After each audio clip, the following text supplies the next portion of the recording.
Students, एक बार फिर से आपका अपने YouTube channel IC study classes पर स्वागत है। बच्चों, आज का हमारा टॉपिक है बजट लाइन। बजट लाइन होता है, बजट लाइन क्या है? बजट लाइन का दूसरा नाम होता है बेटा प्राइस लाइन।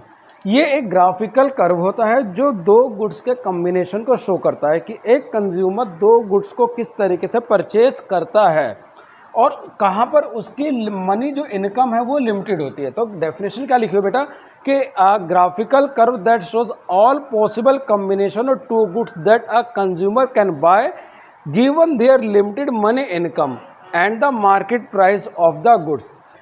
यहाँ पर कंज्यूमर की जो बात कर रहे थे बेटा, इनकम जो उसकी लिमिटेड है, फिक्स इनकम है और हर एक पॉइंट पर कंज्यूमर मेरा टोटली सेटिस्फाइड होता है बजट लाइन के अंदर।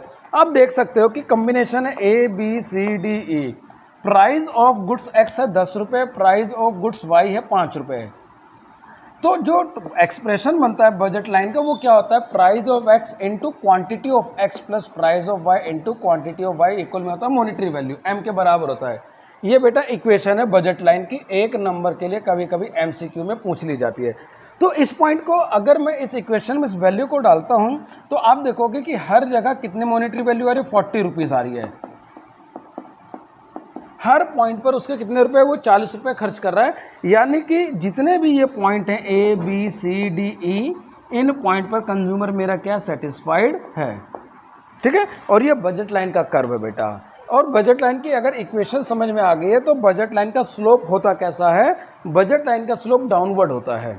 स्लोप होता क्या है? The slope of the budget line measure the ratio at which price allow a consumer to substitute one goods for other.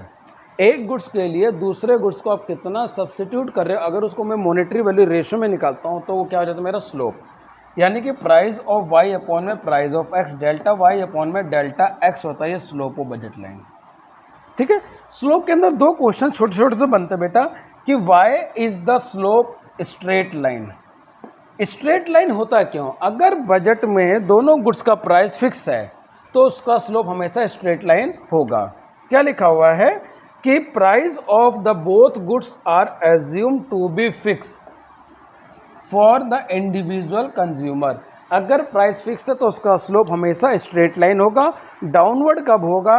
जब सेक्रीफाइस करेगा some unit of goods Y to buy X. X goods को खरीदने के लिए Y को अगर sacrifice कर रहा है तो उसका स्लोप डाउनवर्ड हो जाएगा। Now last point is shifting. Budget line में शिफ्ट कैसे होता है? दो तरीके से होता है बेटा। एक मेरा पैरेलल शिफ्ट होता है और एक मेरा रोटेशन शिफ्ट होता है।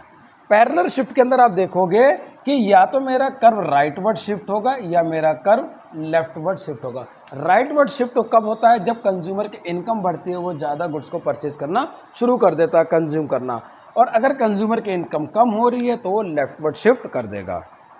रोटेशन किस तरीके से होता है बेटा? रोटेशन दोनों एक्सिस पर होता है, एक्स एक्सिस पर भी होता है और वाई एक्सिस पर भी रोटेशन होता है। अगर प्राइस एक्स क्वांटिटी का चेंज हो रहा है, बढ़ रहा है या घट रहा है, तो उसके ऊपर राइटवर्ड और लेफ्टवर्ड रोटेशन होता है। यहाँ पर प्राइस ऑफ वाई कांस्टेंट रहेगा। सिमिलरली अगर प्राइस ऑफ एक्स कांस्टेंट है और वाई का प्राइस शिफ्ट हो रहा है तो उसमें भी लेफ्टवर्ड और राइटवर्ड रोटेशन होता है। तो होप है बेटा आपको कि बजट लाइन का पूरा बेसिक कंसेप्ट समझ में आ गया है। नेक्स्ट वीडियो के अंदर बजट लाइन के द्वारा कंज्यूमर इक्विलिब्रियम कैसे होता है मैं आपको समझाऊंगा। तब तक इस वीडियो को अच्छे से आप देख लीजिए और प्लीज़ लाइक शेयर कमेंट ज़रूर करें। थैंक यू बच्चों।